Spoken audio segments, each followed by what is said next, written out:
Folks, this is Book Talk with Corbin. I'm your host.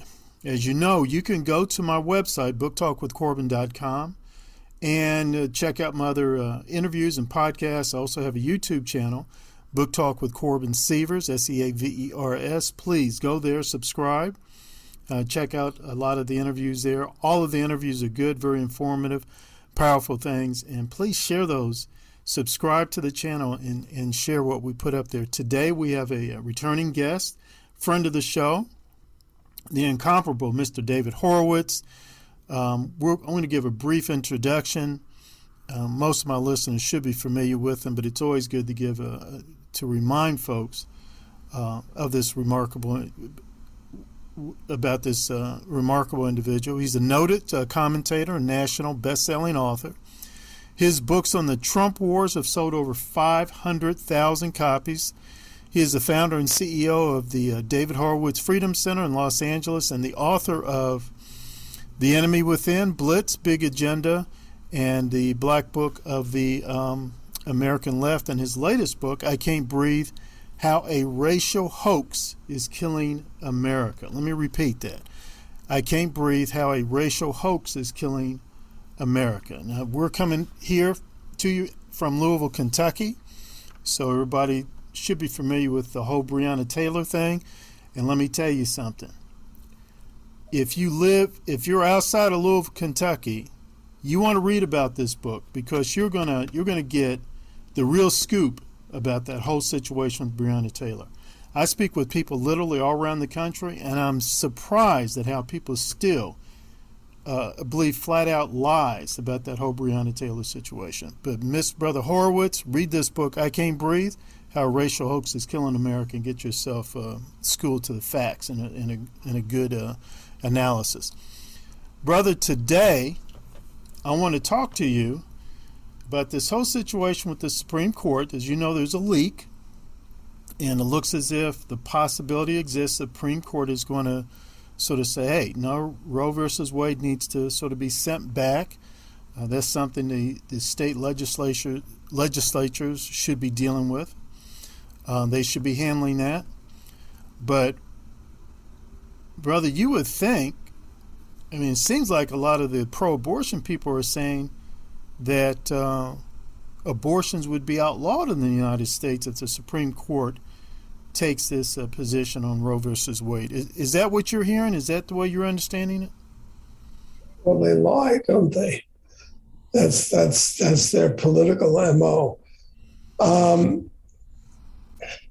actually wrote a book called Dark Agenda about the war to destroy Christian America, which has several chapters on Roe v. Wade. Let's go back a little and understand that behind the Roe v. Wade decision was Planned Parenthood. They were the activists. It started with a case called Griswold versus Connecticut, but it was in Connecticut about contraceptives. And the Planned Parenthood designed the legal philosophy that led to Roe v. Wade. And that was that the Constitution had a right to privacy in it. And on the basis of that right, the government really couldn't interfere with a woman's choices. That's completely spurious. There is no right to privacy in the Constitution. And they actually, the way they phrased it, they said it was in the penumbras of other rights, that is, in the shadows. Mm.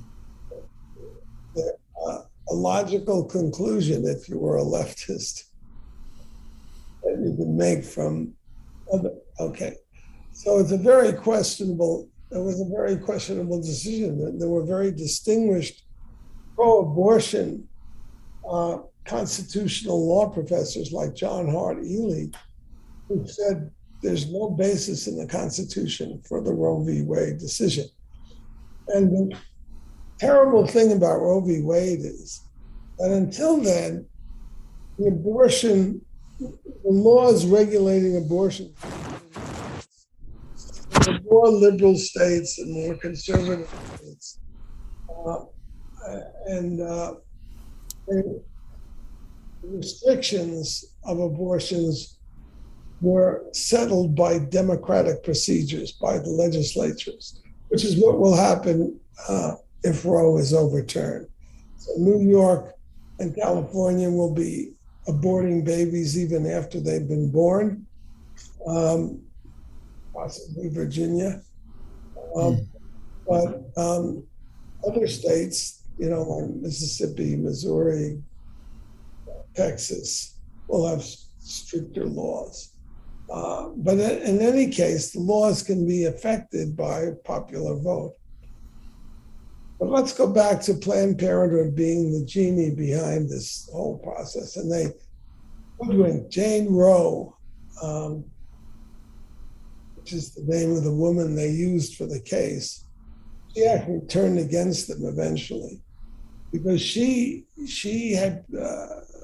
was a disturbed individual, and she had several children already, and she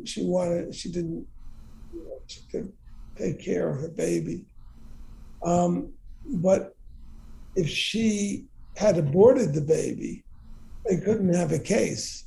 So they hoodwinked her. I mean, and she realized too late that the Planned Parenthood supporters who pretended to be her friends were going to trick her into having a baby so they could use it as the case. That's the kind of people these are. Planned Parenthood was created by Margaret Sanger, who was I use this word advisedly, a Nazi. Margaret Sanger believed that people should be bred like horses, and inferior quality people should be aborted. That was the idea. Right. And she was racist. So she believed that Black people were inferior and they should be aborted. So Planned Parenthood built its abortion mills. The majority of the Planned Parenthood centers are in Black neighborhoods. One of the things that Roe v. Wade accomplished was if it weren't for Roe v. Wade, if Roe v. Wade had never been decided, the Black population in America would be twice as large as it is today. This is really genocidal. And, it just stings me when I watch these Democrats defend abortion by saying it helps Black people. And this idea that they're for choice. Women have the choices. You have a choice of who you sleep with. You have a choice of whether you wear a contraceptive or not. You have a choice of whether you use the morning after pill or not. And then you have a choice, okay, so you're pregnant, you could bring the baby to term and get it adopted. There's a lot of people in this country, a lot of couples who want babies. Yes. So these are liars and they're criminals, is basically what they are. The real agenda here, one of the signs that they held up, in intimidating the court, these demonstrations outside the Supreme Court justices' houses are naked attempts to scare them into voting, into not voting for this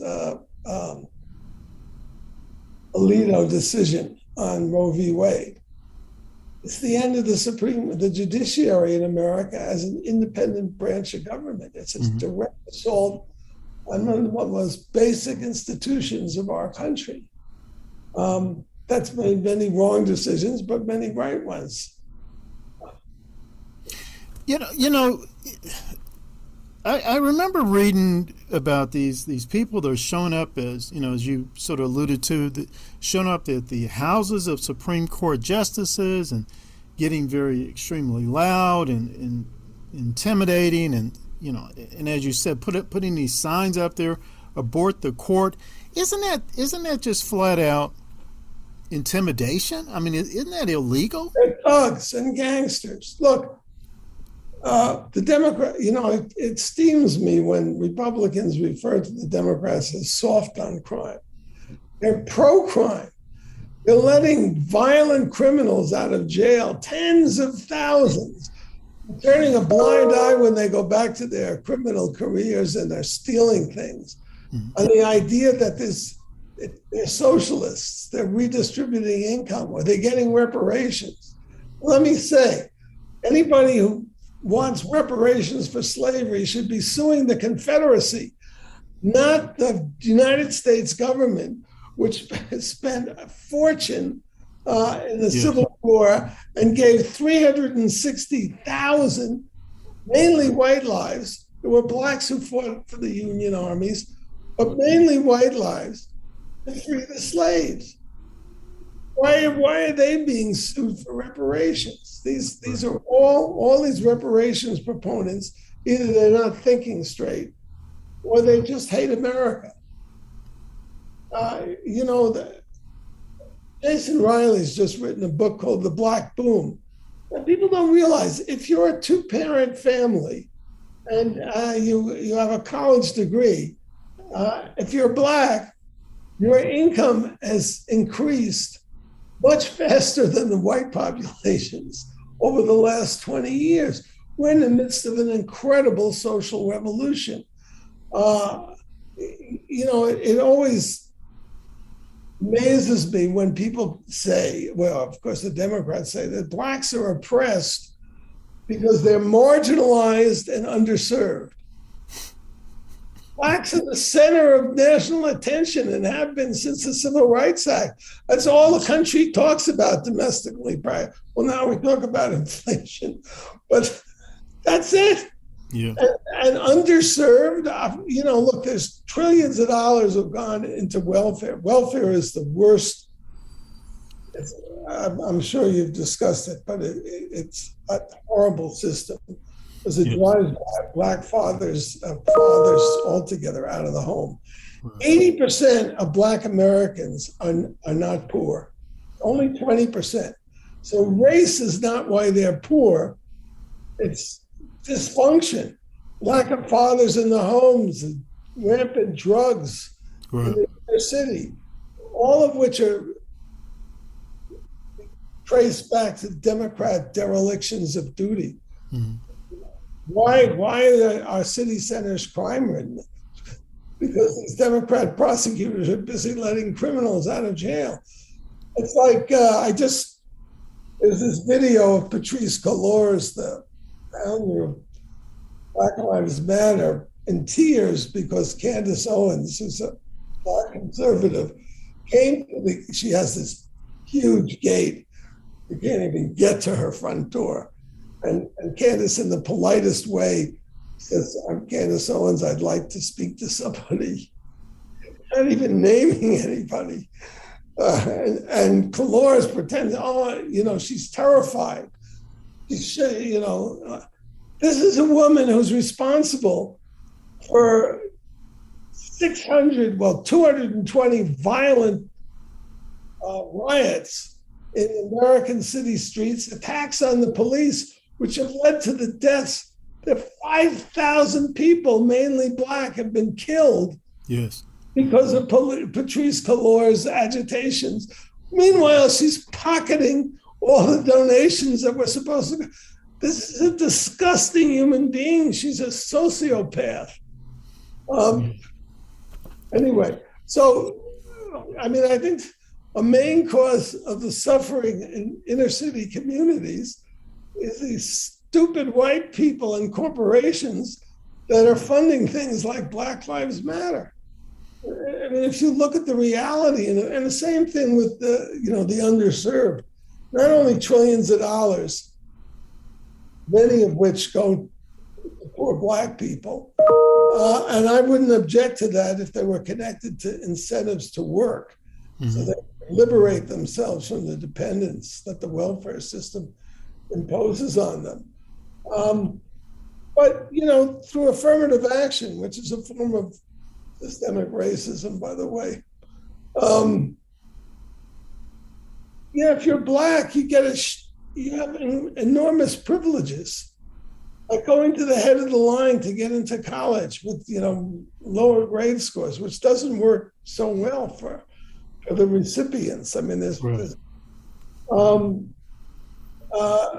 like getting a job, like getting a promotion, and not to mention culturally how important the Black community is. There is no American music without Blacks.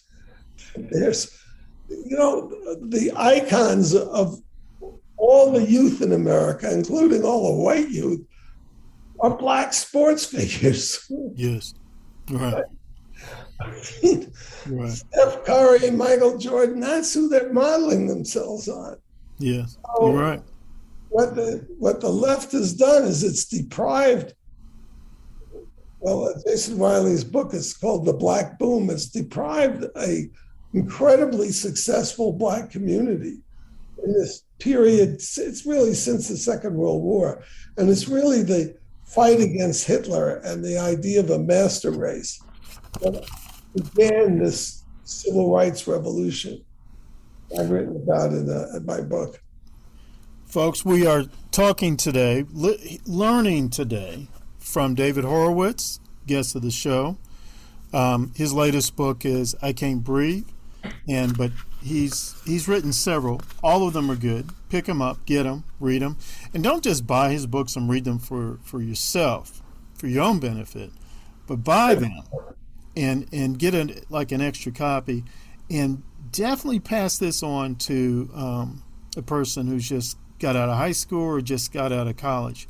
Because Mr. Horowitz at one time before COVID, used to do a lot of campus speaking, and I think at a couple of those places, near riots broke out. Am I exaggerating? For 20 years, I had to have bodyguards when I went to campuses. It was funny. My bodyguards would be all Black and Hispanic, and they would be yelling races. It's funny. Wow. I would say also beware white racists or Democrats and what they're doing and the damage they're inflicting on the Black community by choosing people by their skin color or also their extremist ideology and their gender. What they're doing is they're showcasing incompetent minorities. Kamala Harris, she may be the first Black vice president, but that's not a bounty for Black Americans. There are so many brilliant Black people. This social revolution I've been talking about has resulted in a whole new Black middle class. It's not that new. It's what started actually at the end of the 19th century. But it's come to full flowering now. You have all these brilliant people who are people of color. Showcase them. Now we have the new press secretary. She's an attractive young woman, but she goes with all her firsts, the first Black, the first lesbian, the first woman, whatever. Mm-hmm. She's also the most incompetent press secretary I've ever seen. She can't handle a question. She can't even read the answers. Right. She's been to Harvard, which tells you that's the downside of affirmative action. You go to Harvard and you learn to be a racist. She calls everybody a racist who disagrees with her. Right. It's protection. And what she's protecting is her own incompetence. But it's not like people can't say, there are not many people who'll say what I'm saying. They're scared because you're going to lose your job, you get blacklisted, whatever, canceled. That's why people aren't saying it, but it's not that they don't know, they can't see.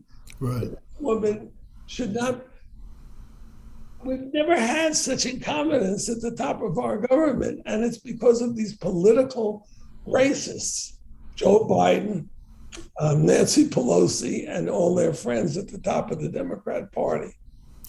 We just have a couple of minutes left, but I wanted you to comment.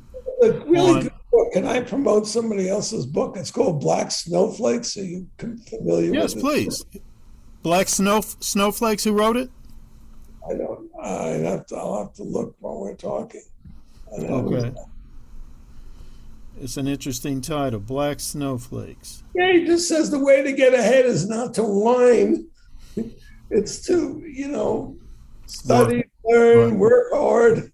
Yes. It's just common sense. Right. Exactly. But Exactly. there aren't enough people. Yeah, you should interview this guy. We'll definitely look him up and definitely try to get him on the podcast. But you're absolutely right. I'll never forget many of the things my father said to me, and one of them was that you're gonna face a lot of obstacles, but you can overcome them. His obstacles was his health, and he overcame it until it finally just took him down. But he did overcome it. His mother and his father, my grandparents, they didn't get beyond 8th grade. But my father's the first high school graduate, first college graduate, first he got a master's degree and had a doctorate before he died. He finished his doctoral classes before he died. And yet his grandparents on his mother's side were emancipated slaves. So right there, within a few generations, overcome major obstacles, achieve, move forward. And as you said, it wasn't through a bunch of whining. It's just through hard work. Hard work. That's it. Hard work. That's it. Brother, as always, it's been great. We My definitely name is Page. last name Page. Spencer Shaw Page. Okay. Black Snowflakes. How the liberal victimhood narrative ruins black males. Mm. Very good to interview. Yeah, we definitely we're gonna definitely work on that, brother. I hope we can do this again sometime. Always enjoy hearing from you, your knowledge, your information, your wisdom, and we're on the case in promoting your books to people, getting as many copies as we can afford, and passing them out because, as Larry Elder says, we have a country to save. Well, you know what? Would you contact my executive assistant, Liz? Her name is Elizabeth Ruiz, Okay.